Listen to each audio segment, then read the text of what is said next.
Hello,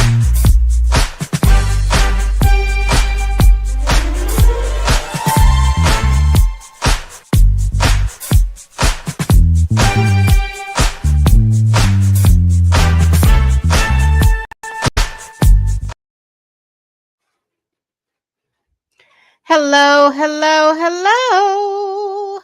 Good evening, as it is where I'm at.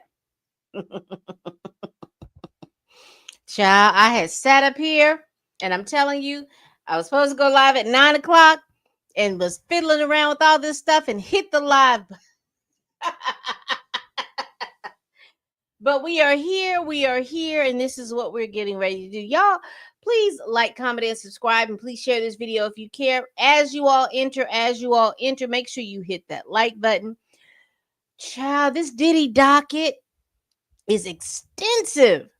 You hear me? Extensive. And we are definitely going to go over it. We're not going to read everything, but we're definitely going to go over it, okay? He has a hearing on the 25th, and we're going to go over that. But baby, let's just get into what the title says. Baby, Young Miami is standing by her man, and we are going to read her letter to the judge. There have been a lot of people that have sent in letters to the judge. So this is going to be additional letters of support. There's no way that I'm going to read all of this stuff because it's extensive. There is a sentencing submission that is about 180 something pages. We're not going to read. We are not going to read all of that. So we're just going to hit some of the highlights and things like that. We're going to go over the docket, see what's been added since the last time that I have talked to you all. Yeah, we're going to do that. And that would be in September 8th. So let me share my screen. But before I do that, here we go. Copyright disclaimer. I'm going to put it on the thing for about 10 seconds. We're going to go over all of these different things that we have. But here is the copyright disclaimer. Also, listen. The views and opinions expressed in my videos represents my own thoughts, concerns, and analysis. I do not know these entities personally or professionally. And things that I talk about are not statements of fact. They are statements of opinion. And that means they are allegedly. All right. So let's do this. So here is the docket. The last date that we had gone over and you and I had talked about is that there was going to be an order as to Sean Combs. The court will hold a hearing on the pending post-trial motions at docket 485 on Thursday, September 25th at 11 a.m.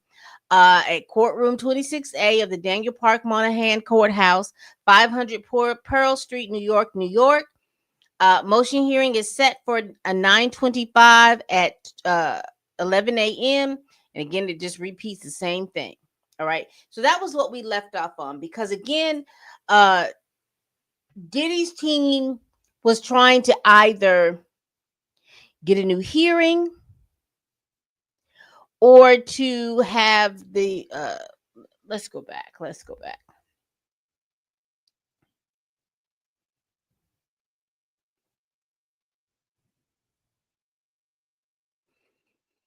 They were doing a motion of acquittal or get a new trial. And they had presented all this information to the judge in regards to those different things. And we reviewed all of that. So as of September 8th, the judge had ordered a hearing to be held to go over all those different things at this September 25th hearing. Now, also, you all be reminded that he is supposed to be sentenced on October 4th. For the two charges that he was convicted of, which was the transportation of prostitutes across state line, which was the Mann Act. And in between all of that, Diddy wanted to have either a new trial just on the Mann Act without all the racketeering charges and the trafficking charges. He wanted to have a new trial that just discussed the Mann Act. or he wanted to have an acquittal. And so on September 25th, which is my birthday. So when September 25th comes around, you don't have to put anything about Diddy. You can just put down in my comments, happy birthday, Pamela. But on September 25th, they're going to be going over that and arguing this information. However, between the time of September 8th, as you all can see, September 10th, there was information put forth. There was a motion for miscellaneous relief, a supplement cover letter to the clerk, supplemental declaration by Joseph Manzaro. We had a letter motion addressed to Judge Submaranium from Mark Agnafilio. Sentencing brief, length and due date. Basically, what that was is he was requesting that there is a certain amount of pages that a brief should be in order to for sentencing. He wants an extension of that. He wants to be able to add more pages, so he asked the judge for that. On September 11th, there was a memo endorsement as to Sean Combs granted a 501 letter motion addressed to the judge from Mark Agnafilio regarding sentencing brief, length and due date, endorsement, the request to modify the briefing schedule and page limit, because all of these things, if you for the feds, there are specific guidelines for certain things. How long, as far as like your sentencing brief, the length of how long that brief can be, the number of pages. I think that there was supposed to be like 25 pages and they wanted to be able to extend that. They have to go back to the court and ask the court to be able to extend that. All of these different things that are going on. So September 12th, a letter motion addressed by Judge from Mitzi Steiner, dated 12, regarding sentencing submission redactions. All of these little different things have happened, and these are things that happen in court that are not that have no spice to it. However, these are just things that they have to do, because in federal court, anytime that they want to make a motion, anytime they want to change something, anytime they want to do something, they have to address the court to do that. So there's letters after letters after letters after letters. So let's go through here. We have on September 15th, we have endorsed letter as to Sean Combs addressed to the judge from Meredith Foster, Emily Johnson. These are the people that have addressed letters. Respectfully writes in response to defense's September 10th, 2025 letter, requesting, among other things, to file certain information from witness statements of non-testifying witness on the docket without redaction. The parties have since conferred, and the defense has agreed to redact this information pursuant to the protective order in this case. Nonetheless, given the court's order dated August 7, 2025, the government writes to seek advance authorization for the parties to file such information under seal. For the reasons stated below, there's a whole document for that. We are not going to read all of that. There is some sealed documents from September 16th that we will not look at. So we've got on September 22nd, which was yesterday, we have sentencing submissions by Sean Combs.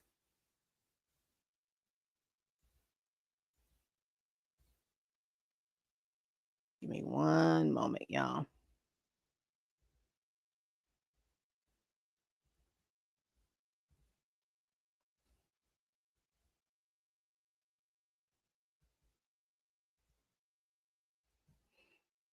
We're going to close a lot of this stuff because I think it's slowing me down. So on my computer down. Sentencing submissions. We've got the main document. So we have additional letters for support.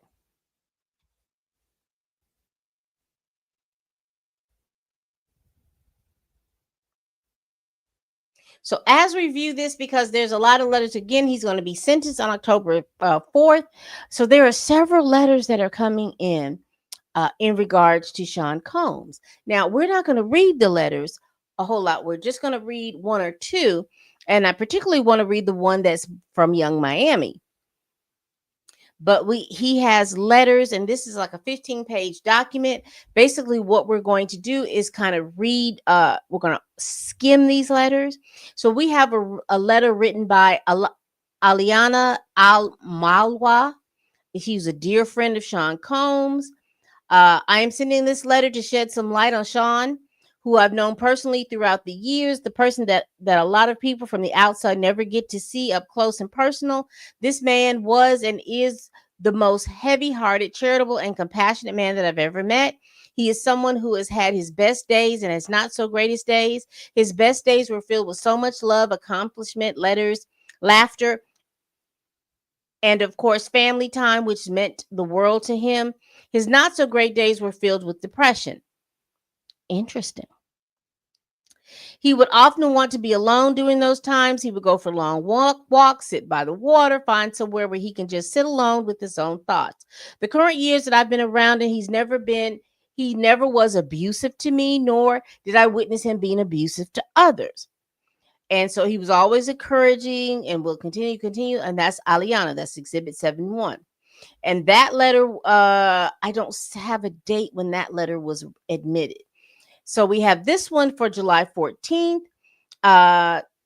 This is from Charlize Ashbury. She's worked with the entertainment business for over 30 years. She worked with LaFace. She oversaw various projects during that time with TLC, Usher, and Toni Braxton. She's writing in support of her friend and colleague, Sean Combs. She talks about him professionally. She says here, and we'll go over this particular part. On a personal note, I have felt extremely blessed to call him one of my close friends and my Scorpio brother. We have vacationed together many times. One of our first trip together was to St. Barth. It was one of the first times he had ever traveled out of the country. I put the trip together for about 10 close friends and have given everyone our guidelines for packagings, yada, yada, yada, yada, yada. And she just talks about this particular trip, like Gilligan's Island. In every sense of the word, Sean is a good person. We grew up in this business of music together, worked on the same projects, and became family, so to speak, along the way. I have watched his kids being born, growing up, being young adults. I know him to be a dedicated family and close friend. I ask that he be given a chance to show his family the true person that he is. So this is by Charlize Ashbury.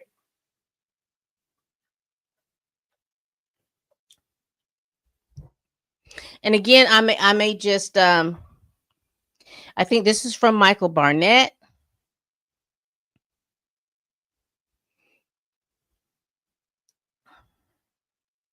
He says, although I haven't worked with him since 2003, he's asking that he show leniency. Again, I'm not going to read all of these letters. This is written. He has a letter written by Stacy Barth. He has another letter written by Giuseppe Cipriani. He has another letter written by Emmett Dennis. He has another letter written by Cheryl Fox. And she writes about 3 or 4 pages in this letter. He has a letter written to him by, I can't read who this signature is. Somebody Jones. Let's see. Lenny Jones. He's a president of Courtside Consulting Group Managing Group. There is a letter written by Jack Knight. There is a letter written by Gregory Shum, Kenneth Whalum. So he has several letters that were written to him by different other people.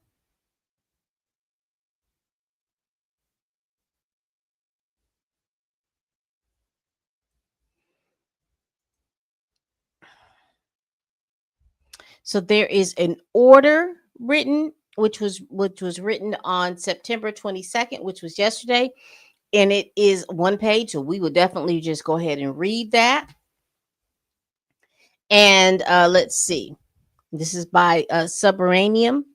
The parties have asked the court what issues they should focus on during Thursday's hearing, which is September 25th, on Combs' post-trial motion. In addition to any other issues the parties wish to bring up, the court would like the parties to address the following questions. In response to Muschaccio, Blazik, and Dennis, does the government have any Supreme Court or Second Circuit case that has deemed the defendant's Rule 29 argument waived or forfeited in circumstances such as those presented in this case? Number two, if Combs was to prevail on his construction or of prostitution, then would his conviction nevertheless stand on aiding and abetting or willfully causing theory? Why or why not? Addressing the O'Brien factors, why is the government's interest in quote important and the Mann Act's prohibitions no more than essential? What are the 1 to 2 best Supreme Court or Second Circuit cases supporting each side's position on these factors? Combs argues that the record shows that every time an escort traveled across straight lines and had sex, he filmed it. Is that true? If it is, does it change the First Amendment analysis? The parties will be given up to 20 minutes each to address those issues. So, if you go back to when we talked about this earlier, the judge had asked for different cases about about the Mann Act, because again, Diddy's case is I don't want to say different. Diddy's case is unique in the fact that he was charged with a whole bunch of charges, and particularly with the RICO charge. The government was unsuccessful in convicting him of this RICO charge. So therefore, the only charges that he has been charged with has been with the Mann Act, and that is the transportation of people for the prostitute. And so what the defense wants to do is either have an acquittal or to have a new trial, because they're saying with the acquittal, as we read before and as I reason it to be, they're saying with all the other the information that was presented during this trial in regards to the RICO Act, that none of that stuff, as far as they're concerned, was proven true. And the only thing that they had convicted him of was the Mann Act. And they're wanting to either have a new trial just on the Mann Act charges, not talking about Kid Cudi's car being blown up, not talking about Capricorn Clark being kidnapped, not talking about anything other than the transportation. And the defense is saying this. The defense is basically saying that he wasn't the one engaged in the sexual activities. He was a voyeur, and also he was a amateur porn director.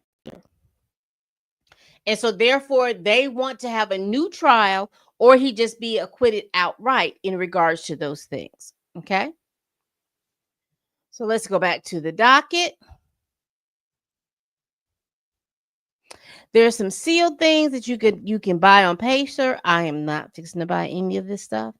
But what I do want to go over, and I think we've done this.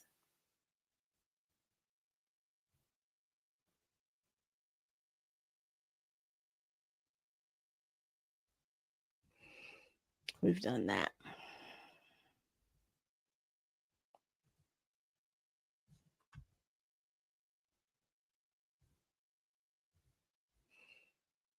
Let's just kind of go over real quick. We've got several exhibits that they're going to be presented on this September 25th hearing.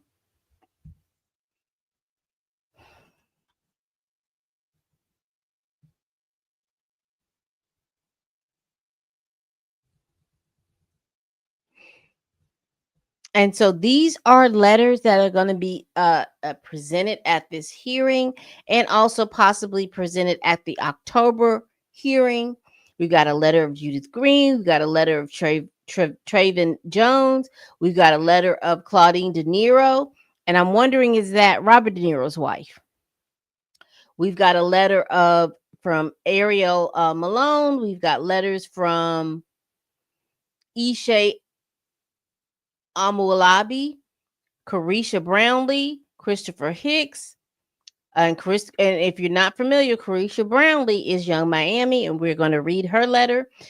We've got Jeff Burrows, we got Robert Celestine, we got Terry Haskins, we got Bashta Wilson, Sass Smith, LaShawn Owen, Shannon Ridley, Hillary Weston, Mark Turner, Stephen Hill, Neil Dominique, and I wonder if Stephen Hill is one over BET. We got Brittany Hall, we got Lewis Johnson, we got Ray Philpott, we've got Jerome Ferguson, Carlton Thomas. I wonder if that Carl Thomas. We got Lucia Rodriguez, we got Desmond Ryan, we've got Angela Alcantara, we've got Marlon Grimes, we've got Charles Alexander, we have Karen Anderson, Lewis Jones, Lucas White, Cheryl Gentry, Stevie Jordan, Christopher Terrell, Aaron Arnold, Alan Barkoff. We've got a Dr. Richard Kruger report that's under Steele. We've got Dr. Meg Kaplan's report that's under Steele. A seal. We've got cases in which the defendant was convicted slowly under 18 USC section 2421 A section 2. The base offense level was calculated under the, so in other words, we've got the sentencing guidelines. We've got the remaining man acting cases. We've got the government's additional identified cases and additional letters of support. Okay. So we have Diddy has a lot of information. He has a lot of different letters from different people coming to bat for him. Because that looks like almost 20 something people.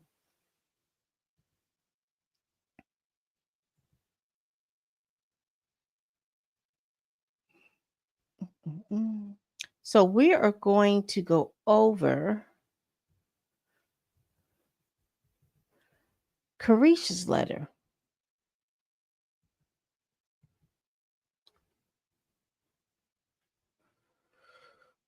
Give me one moment, y'all.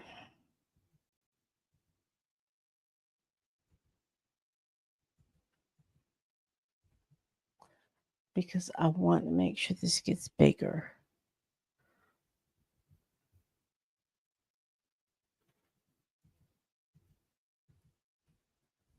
All right. Okay. So let's read Carisha's letter, and then we will get up out of here, and we will continue to go over this case. We will go to the all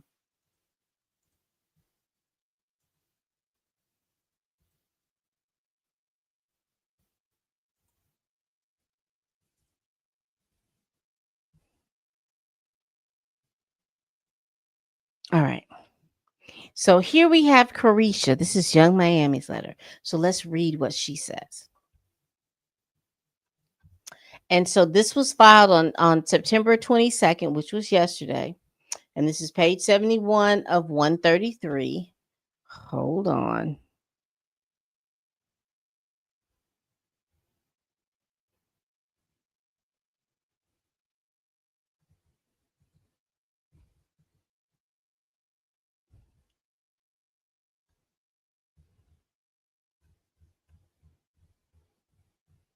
Give me one moment, y'all.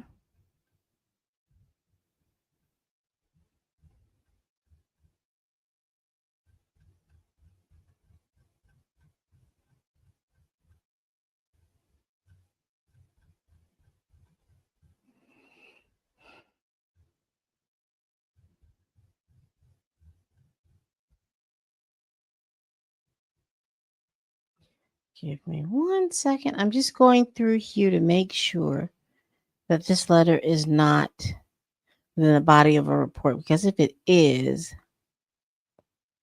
it will be easier to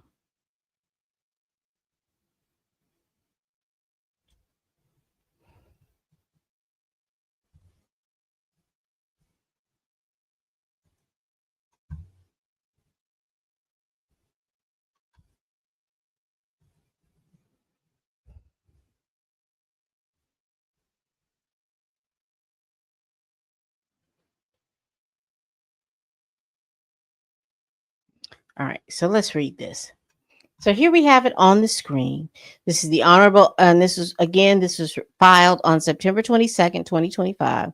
It says, Your Honor, my name is Carisha Brownlee. I am a mother, daughter, sister, and a hip hop artist who has spent many years in the public eye. I want to be clear that I cannot speak on or defend anything that may have happened before I met Sean Combs. I do not condone any wrongdoing.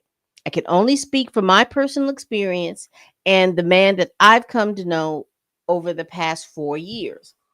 Interesting. 4 years, Carisha?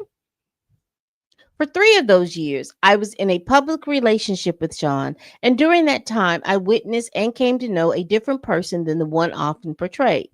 Behind the scene, he was loving, genuine, supportive, and always encouraging.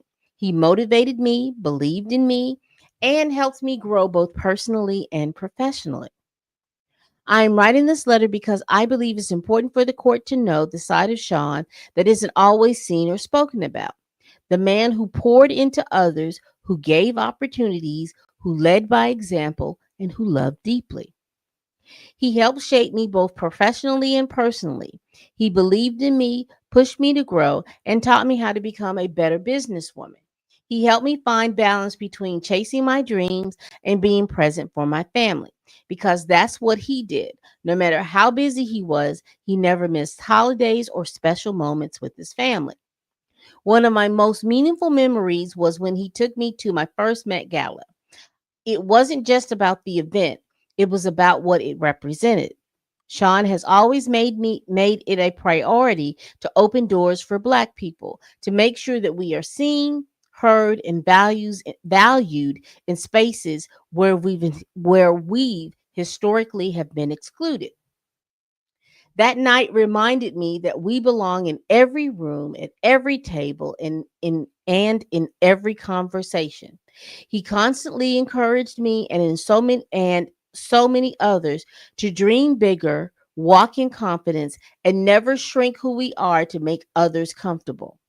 He also gave me a voice by providing me a platform on his network to speak for the culture and connect with people in a way that was real and authentic. That opportunity changed the direction of my career and showed me the impact one person can have when they choose to uplift others. Beyond all of that, I've seen him give back to his community over and over again. In 2022, we fed the homeless together on Thanksgiving, but that was just one example. There were so, and let me because there's another page. Here it is.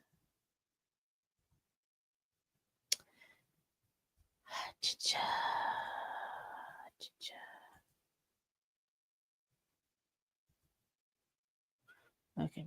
There were so many moments where he gave quietly, privately, without cameras, because his heart genuinely wanted to help. I've also witnessed him doing real inner work. He made the choice to check himself into anger management, start therapy, and commit to physical healing through therapy. That takes strength, humility, and self awareness. He didn't do it for the show, he did it because he wanted to grow and become a better person. In my personal experience, Sean is not a danger or a threat to the community. He is a man of God, someone who uplifts, supports, and inspires those around him to be better mentally, physically, and spiritually. But more than anything, he's a father, and his kids are the one who look up to him the most. They need him. His presence, love, and guidance matter deeply in their lives. I truly believe he belongs at home with his family, the people who mean the most to him, and who continue to be his greatest source of purpose and strength. Judge, that's a good man. Now, see, I read that. That's a good man, Savannah. Thank you, Carisha Brownlee. So there you have it. This is the letter that Carisha has is going on. This is the letter that Carisha has written in regards to Diddy. And she is basically saying, Judge, this is a good man, Savannah. You don't need to put this man away like y'all want to. He is a good man and we want to see him out. Now, I've seen several other reports where they are talking about that the prosecution is wanting 70 months. I think that that is, oh, I can't remember.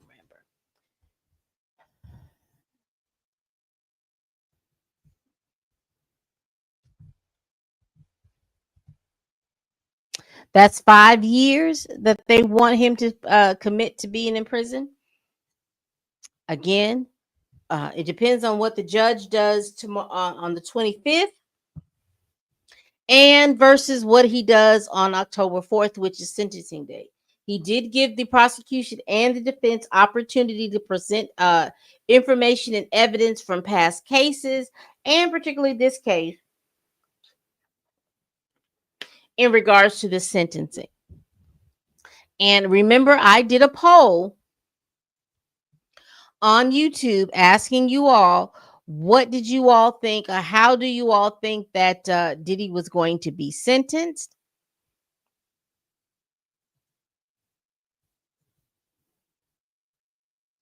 Just give me a moment.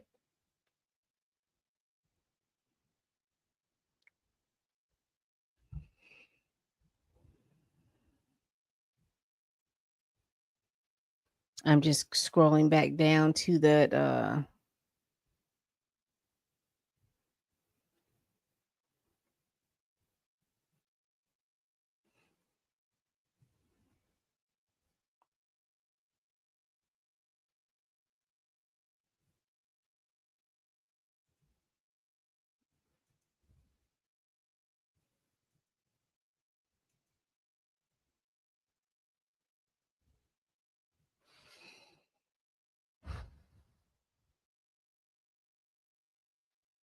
So here we go. Excuse me. So as I had asked you all before, like Diddy had been found guilty of 2 counts of transportation for the purses of the prostitute. What will be his sentencing range in month? Remember, at sentencing, he would have already served 12 months. So when I did the poll, a majority of people thought that he would get up to 23 months, and then plus he has served 12 months. And I think you have to serve 3/4 of your sentence. So that would mean that he would have already served 12 months, plus he had to do 3/4. So that meant he would only spend another 6 months in jail, and then he would be released. So a lot of you all think that, he was going to be served this 23 months, and then, from the time now he would serve an additional 6 more months, and then he would be released. That's what the majority of you all believed. And then we had a lot of you all that are saying 24 months to 48 months. And again, with the feds, you got to spend 75%. I think it's 75% of the sentence. So he's already spent a year. And if they get him up to 4 years, he's already spent a year. He would need to spend another year and a half in jail before he would be released on the 2 to 4 months. And that was 28% of you all. So the prosecution is looking for 70 months. And so that ranges in the 49 to 84 months. So that's 47 years. 22% of you all thought that he would be in that range. So that means, again, he has served 12 months. He would have to serve an additional 2 to 3 more years before he would be 2.5 to 3 years before he would be released under that. And again, there's the 85 to 120, because remember, each charge carries up to 10 years. Because he was convicted of 2 charges of the transportation, and I think each one of those charges carries up 10 years. So then we have the high range, which is 11% of you all believe that he was going to receive between 85 months and 120 months. And so he's already served 12 months. That means that he would have to spend another anywhere from 9 to 15 more years in prison in regards to those cases. So for those particular charges. So Again, we will see if the judge decides whether or not that he wants to either acquit or have a new trial just on the Mann Act and just under those particular charges. I don't see where I don't know. He's already been This is my opinion. You've already been convicted of it. You know that you each charge carries 10 years. You've been convicted of those two charges. I don't know if you get your attorney to work with the government to come up with a great solution, or you go with what is handed to you. I don't know. The judge has clearly made mention on several different times that he believes that Diddy is violent. In regards to, he believes that he was violent with Cassie, and he was violent with Jane Doe, and the defense had capitulated to that. So the judge wouldn't let him out on bail. He wouldn't do any of those things because of that capitulation, because they believe that Diddy was violent. So I don't know if the judge would clearly give him the 24 months which is what the defense is wanting him to have. Again, with the 24 months, he's already served 12. He would serve 6 more months and then he would get out. That is the lower end. I do know that Diddy has been going to drug rehab while he's been in prison, and I think he's been going through a series of levels of counseling. Those things would possibly have to continue while he's outside of the court. I don't know if the judge is going to rule whether or not that he stay away from Cassie and whether he stay away from Jane Doe. Don't know if he's going to do all of that. But again, I just wanted to update you all on this docket, what is going on with this docket, where we are on this docket. There is going to be a hearing on September 25th to go over whether or not the judge is going to either acquit him of all charges, whether the judge is going to then have him retried. We will see just under the Mann Act without the RICO charge, without the trafficking charge, just to go back and just charge him under the Mann Act to see whether or not that the jury will find him guilty. This is what the judge is going to be going over on September 25th, and we will definitely come back and review that. All right, people. We do this every week. Please like, comment, and subscribe. Please share this video if you care. Y'all, please tell a friend, tell a kin, tell a coworker, tell that heifer that you can't stand that I'm over here making this video. And as always, people, bye-bye.